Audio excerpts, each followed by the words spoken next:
All right, everybody, what's going on? Welcome to today's show, man.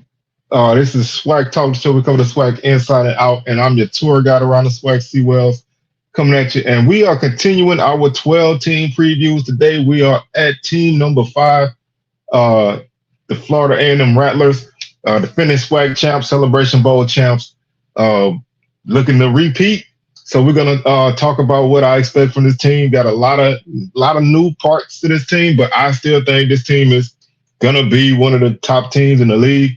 Um, so I'm gonna share my thoughts on why. I'm gonna share my thoughts on how I think the season is gonna turn out, and we're gonna do it like we do. So with that being said, man, y'all make sure y'all hit those socials: Facebook, it's Swag Talk, Instagram, Swag Talk, Twitter, Swag Talk 76. Also on the Twitter page, I have a pinned tweet that lists the dates of all the upcoming previews. Got Grambling coming on Wednesday, Jackson State coming on Sunday, Valley next Wednesday, and then Prairie View the Sunday after that.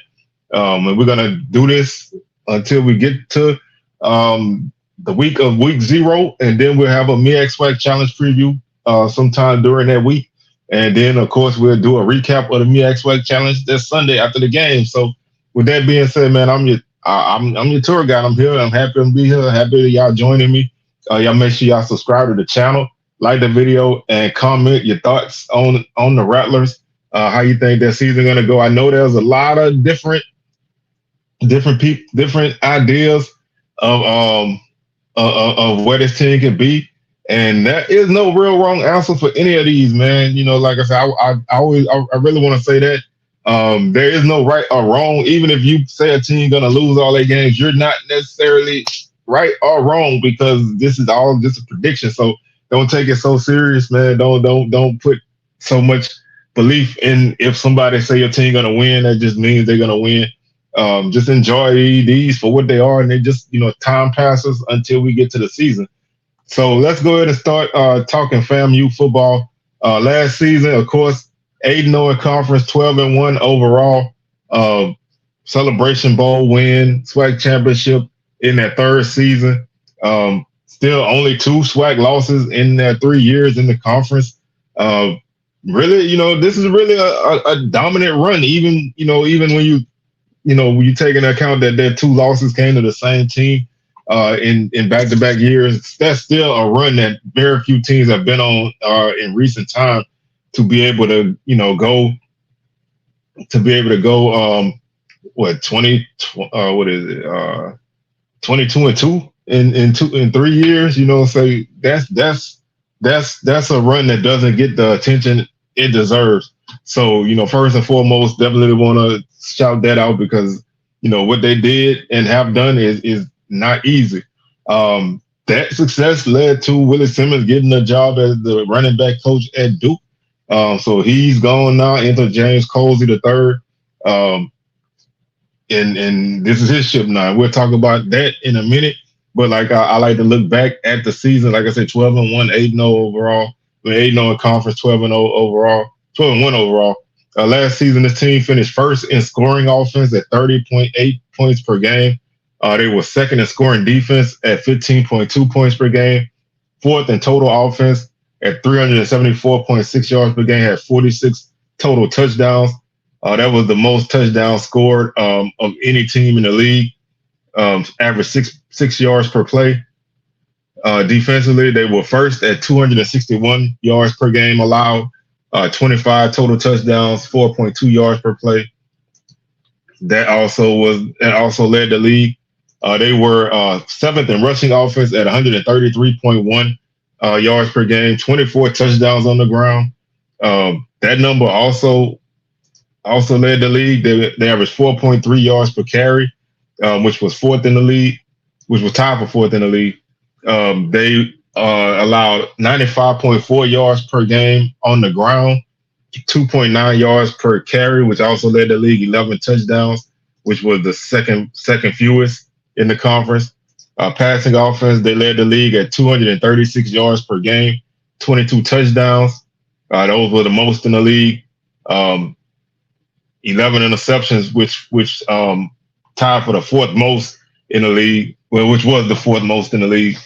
Passing defense, 165.7 yards per game, led the league in that number. allowed 14 touchdowns, which was the fourth fewest in the league. They finished the season with 17 interceptions, with tied for the league lead. Defensively, they generated 37 sacks, which led the league. They allowed 16, which was third in the league. So did a great job of protecting the quarterback and getting to the quarterback. Third down conversions, they were second at 39.5% on offense. Defensively, they led the league at 27.9% on third downs. Fourth down defense, they were fifth at 48.5%. And fourth down offense, they also were fourth at 57.1%. So, when you look at this team, I mean, there's not a lot to take away from this team that wasn't great last season. They didn't necessarily do it the most flashiest way, especially offensively, but they still always found a way to make things happen. And they did all that while being the most penalized team in the league in terms of total penalties. So a lot of times you see that with teams, that get penalized a lot, they do have some success. Not all the time, but they can be successful in that aspect. They led the league in red zone numbers, 35 or 46, 76%. Defensively, they allowed 19 to 28 in the red zone, 67%. That was second in the league. So, like I said, just not a lot to really say that this team did not do right, and they did everything that you needed to do. They won the games you needed to win, got to the championship, won that, got the Celebration Bowl, won that, and now they're coming into the 2024 season with a new look. They have, I think, upwards of 50 new players, I believe. That number might not be fully right, but in that 30 to 40, 50 range. I know 20. I think it's like 20 new guys on defense. So there's a lot of turnover on this team, but there's still a lot of talent coming back. And of course, the talent that they're bringing in is solid. I mean, they're not bringing in guys that can't play. They're bringing in guys that can play, and they're laying that foundation early. They've already opened up their camp because they're playing in the Me Expert Challenge in week 0. So I think they're on their third practice today. So they're already laying the groundwork for the upcoming season. The guys who are new coming in are gonna have to fit the gaps that they already have and fit the mold that they already have. And they have that winning culture right now. So they're gonna blend those guys in as best as they can. There's, like I said, there's still some talent coming back. Obviously, when you look at the quarterback position, that's where you kind of get you kind of have a battle going on. You have Junior Maritovic, who is a returning guy. He's been there since 2021. And you're bringing in a guy like Daniel Richardson from FAU. He was a guy who started, I think, 8 games last season. Had a really solid season. So you have 2 guys at the quarterback spot. One guy that's been there and kind of waited his turn, and another guy that's transferring in who threw for over 2,000 yards and 13 touchdowns at his previous stop last season. So you have the two ways that you can go. Whoever takes the reins of this offense is gonna have a lot of talent behind them. Like I said, not a lot of guys coming back who have put up numbers, but you bringing, like I said, with the talent you're bringing in, you're looking at a good opportunity for production to be had by guys. But your leading returning rusher is Kelvin Dean. He finished with 376 yards and 3 touchdowns. Had a couple big reception touchdowns in the Celebration Bowl. Jamari Gassett is the leading receiver coming back. So you're losing your top 2 receivers and your top tight end. You also returned Jeremiah Pruitt, who also had 202 yards and a touchdown. Gassett had 320 yards and 3 touchdowns on the season. Dean is also a guy who caught 11 passes for 138 yards and 3 touchdowns. So, there are still guys that Kobe Gross is still that tight end. you have you have some returning guys, but you also, like I said, are bringing in some really some really key guys to fill positions.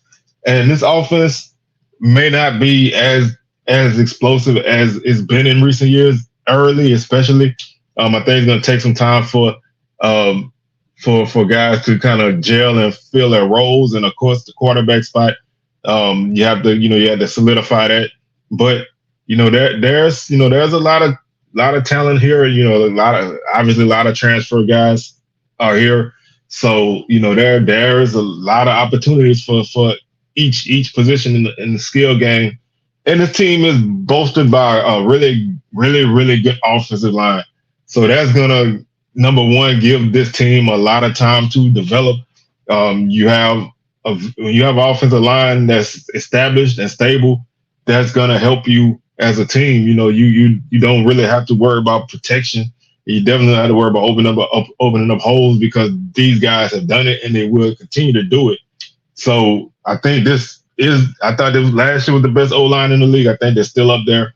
That's going to help this team a lot. And that was one of my notes. O line is a key factor, and they have one of the best special teams units in the league returning. You got Cameron Gillis at kicker, who was first team All SWAC guy.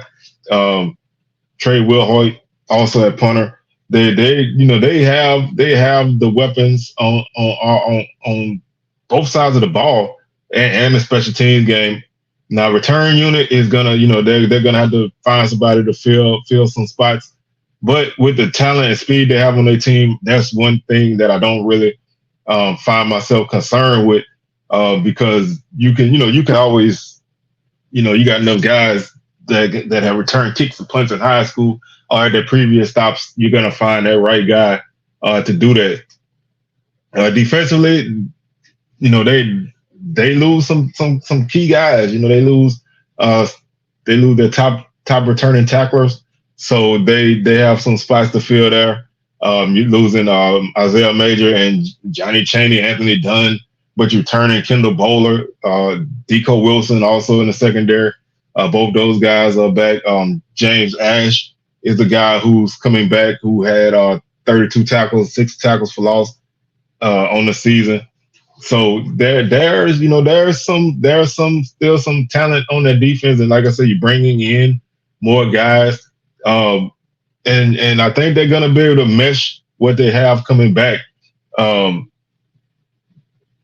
me, this is not, this is more of a plug and play than a rebuild. Obviously, also you returning Alan Smith Jr., who had 30 tackles on the season, 5.5 tackles for loss, 3.5 sacks. So you have that coming back. You have other guys who have played, who are ready to step in the spots. And like I said, with a new coach that's been there, sometimes you kind of lean a little bit more on that continuity, because he understands what it takes. He may not have driven the car, but he's been in it and he's been around it, and he understands what it takes. And that's where I think this team is going to be good at. They have to continue to develop and grow, and not rest on their laurels from last season. The guys coming in have to buy in. That's always number one. And that's what camp is for, to get these guys to buy in. And things are a little different this season. That's a 3-way battle for the East, in my opinion. So it's not cut and dry that they're number one. It's not cut and dry that they're number 2. They could be, 1, 2, or 3, but they have to, they're going to be battle tested by the time they get into mid-season. And when you have a team that can win the turnover battle like they did last season, they were +5. I think they can continue to do that. They'll be good. The key to me for this team is a good early start. Now, they do have 2 FBS games to open up their season, and that's never good. But they have 2 FCS games against the MEAC right out the gate that can help them get acclimated. Both games are very winnable. I'm not sleeping on Norfolk State and Coach Odoms. I'm not sleeping on Chennis Berry and South Carolina State. But I think FAMU should be favored in both of those games. One is at home and one is in Atlanta, which is like another home game for FAMU. So if they can win both of those two games, then they find themselves in a good spot, sitting at 2-0 before they go into that gauntlet of FBS games. Miami is going to be a tough test on the road, and Troy obviously is going to be another tough test. I feel like you come out of these 4 games at 2-2, then you're sitting in a pretty good spot. I think you find yourself doing well heading into conference play, because you open up with Alabama A&M in conference play, a team who's played you tight the previous 3 times. I mean, you've had to come from behind against them a couple of times to win those games. Offensively, I think the Bulldogs are going to be tough. I don't know where they are defensively, but I think that's an opportunity to pick up a win at home, and continue that winning streak at home. Alabama State is their first tough game in this stretch of the season, on the road in Montgomery. I don't really know what Bama State is. Some people had them, picked to win the division. Some people had them, picked to finish like 3rd. I'm kind of in the middle. I think this is a tough task for FAMU if Bama State is playing the way a lot of people think they will. I think the Rattlers can pull off the victory in this game on the road, and that takes them to a game on October 19th at Jackson State. So the 2 contenders for the East that they're battling with, they playing them back-to-back on the season. So on the road at that, that's a tough stretch. They do get a bye week in between those 2 games. So Bama State is on October 5th, Jackson State is on October 19th. Right now, I kind of like JSU a little bit more in this game. I think JSU, especially playing at home, I think that helps them a little bit. And I think they can maybe steal one against FAMU in this game. And that puts them on another little stretch against Southern, TSU, and Prairie View. There are 3 West Division opponents. They should win those 3 games. 2 of them at home. Southern hasn't won in Bragg since like 2001. Texas Southern is a team who is in the midst of a rebuild with a new coach, so we don't really know where they're going to be at, and that's homecoming on November 2nd. So that should be a game that TSU should be. TSU going to have some problems in FAMU, should be fine in. The Prairie View game is going to be a tough matchup in Prairie View. Prairie View is a team who is one of the top 2 teams in the West Division. Don't really know exactly where they are, but you can say the same thing about FAMU. But I think FAMU, if there's any game outside of the Jackson State, Alabama State stretch that I think may give FAMU some problems, it could be this game. This is basically your last real challenge, I guess you could say, before you get to the end of the season. So I think that's your last true road game of the season. So you kind of don't want to get caught, going on the road to somewhere that you haven't really been before. And with Prairie View, who knows where they're gonna be at this point in the season? They could be battling it out for the division. So you could be walking into a tough matchup on the road. Like I said, if there's any game that I think you may slip up in, it could be that one. And then you close out on the 16th at home against Valley, which you should win. And then the Florida Classic, which is not going to be easy. It's even in games that these teams win going away, it's still the other team doesn't really lay down. So I still think that Bethune-Cookman, who knows where they'll be at this point in the season. But they're going to battle. But I think FAMU should be fine in this game. I think it may be close, but I think they'll come out doing pretty well. So when you look at when you break it all down, this is a team that's gonna finish. I'm gonna say because I think that there's gonna be I think some kind of way there's gonna be a tie for first in the East at 6-2. So I'm gonna put them at 8-4. Of course, I know a lot of people are gonna be up in arms that FAMU gonna lose 2 SWAC games and all of this. But right now, right now it's kind of tough to put them any higher than that because there are a lot of holes to fill. But they are the champ until somebody else beats them. And I still think they can get to the SWAC championship game and win it. So I don't think there's anybody in the SWAC that's head and shoulders above anybody else. I think the Rattlers have as great a chance, or maybe even better than anybody else. Um, just having so many holes to fill and a new coach in charge is gonna lead to some early growing pains. But if they can come out of this, like I say, if they come out of their first 4 games at 2-2, and they can win the Alabama A&M game, and if they win Jackson State and Alabama State, then they're gonna pretty much sail through the rest of the conference. If they split that, then it'll be a little bit more interesting. If they lose both of those games, then they may be out of the race. And a lot of that is still also up in the air because we don't really know what Bama State is either in as a whole. So there's a lot of guessing on all aspects of this. But I think the safe bet would be to say 8-4, 6-2.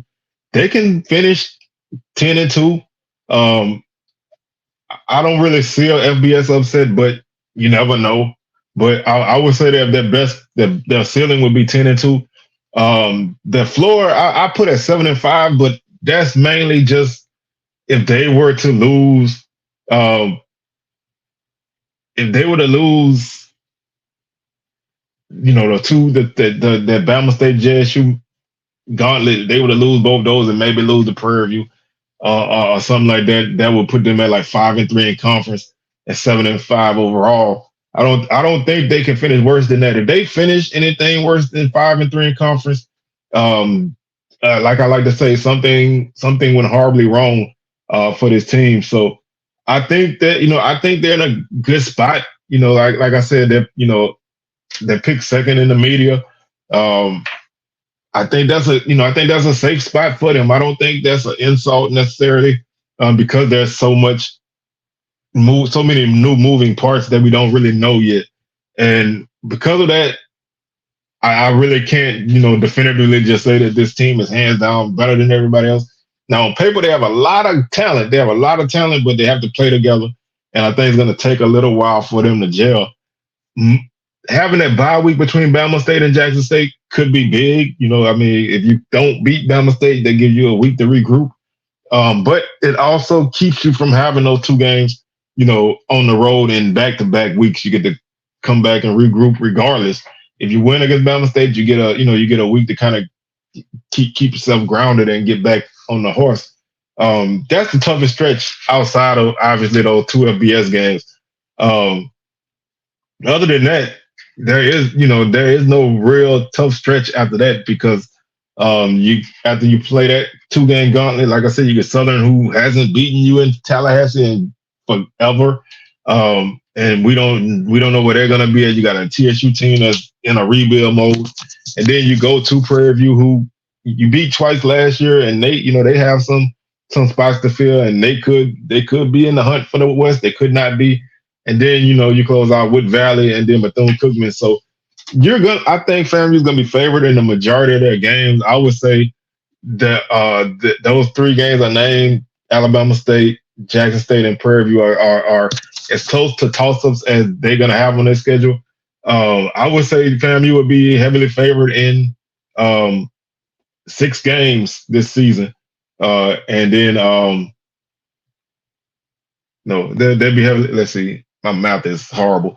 They would be heavily favored in 7 games, and then 2 games, they'll be heavy underdogs against the FBS opponents. And then that leaves 3 toss-up games. So I think that bodes pretty well for them. If they can win those toss-up games, then I think they'll be fine. If they drop a game unexpectedly, then that's going to throw a monkey wrench and everything. But I like this team a lot. I do have them as my pick to win the East still, even with all the turnover. I just think, having that continuity, and they do return a solid offensive line, which I think is going to help. And they have some guys coming back in the skill positions who have produced and are ready for bigger roles. To me, that's a big thing to look at. Quarterback play is obviously going to be the biggest thing on the offensive side of the ball. And then defensively, just mixing those new pieces with the returning pieces, and their defense may not be as dominant as last season, but they're still going to be good on that side of the ball because they still have their staff there, and they do have a lot of guys who have played. And their secondary is going to be amazing. That's going to really help this unit. And they have some great pieces on defensive line too, so they should be good there. Special teams is definitely going to help them win some games. This is probably the best special teams unit in the conference. So I think that's going to help them. And like I said, 8-4 right now is a very safe pick. I can see 9-3, but right now, like I said, right now I'm going 8-4, 6-2 in conference. And that's going to do it for this preview, man. I thank y'all for tuning in. Y'all make sure y'all subscribe to the channel if you haven't done so already. Like the video and comment your thoughts. And we'll be back on Wednesday with our Grambling preview. Thursday, SWAC Smoke Live, 6 p.m. Central, 7 p.m. Eastern. And then Sunday, Jackson State preview. So with that being said, man, I'm your tour guide around the SWAC Seawells, signing out, and I will catch y'all on the rebound. Peace.